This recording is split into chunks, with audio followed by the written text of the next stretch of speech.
When we're talking about prevention, we understand the difficulty in that. We understand it's not an easy thing to do, this idea of creating positive culture change, and people have to have that willingness to give a little bit, but it's worth it.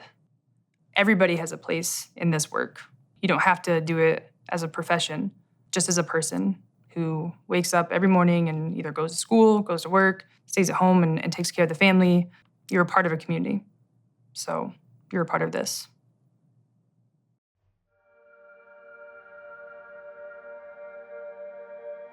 I'm a ride or die type of guy. This means that my loyalty is unwavering and I will never hesitate to throw that first punch. So if you ask me, what does it really mean to be a man? For me, it means being strong. Even when I'm weak. It means holding it down. Even when there's no one there to hold me up. And when it becomes too much, I just suck it up. Even when I can barely hold it in. I remember being 5 years old and falling down and my coach telling me to brush it off, even though I was on the verge of tears. I remember being 10 and learning that it was an insult to be called gay. I remember being 15 and knowing that if I had to fight someone to prove that I'm not a pussy, then that's exactly what I was going to do. But then I think to my mom and all of the women who made me the man that I am today. The women who taught me how to love and how to nurture are the same strong women who gave me my ethics and my values. And if these women are strong, then so am I. And with this newfound strength, I have some confessions to make that don't necessarily align with the dominant story. I like to cook, and I am great at it. I also play the violin, and my hidden obsession is dancing with the stars.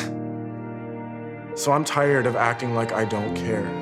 I'm tired of shrinking myself down to fit this idea of what a real man is. I'm tired of loyalty meaning bros before hoes, and me worrying about whether or not I'm being a cockblock.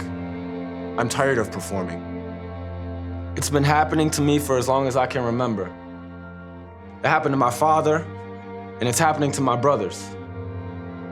Masculinity can be this uncompromising force that suffocates me, and with every breath I sweat until there is nothing left but a puppet waiting to take the stage.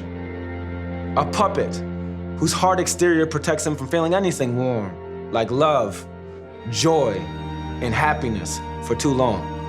But tonight I will take my final bow because I am done. I quit. I will no longer let your narrative be my reality. I will no longer be society's puppet because I now know that the dominant story, your story, is not the only story.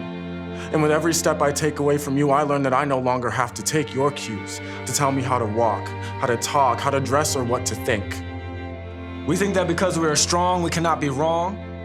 And because we're alike, we are right, but this is what makes us puppets.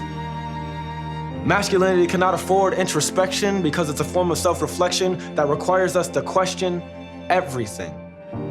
So I ask again, what does it really mean to be a man? When we tell our young boys, man up, stop being a bitch, don't cry, and we excuse their violence by saying, boys will be boys. He hit you because he liked you.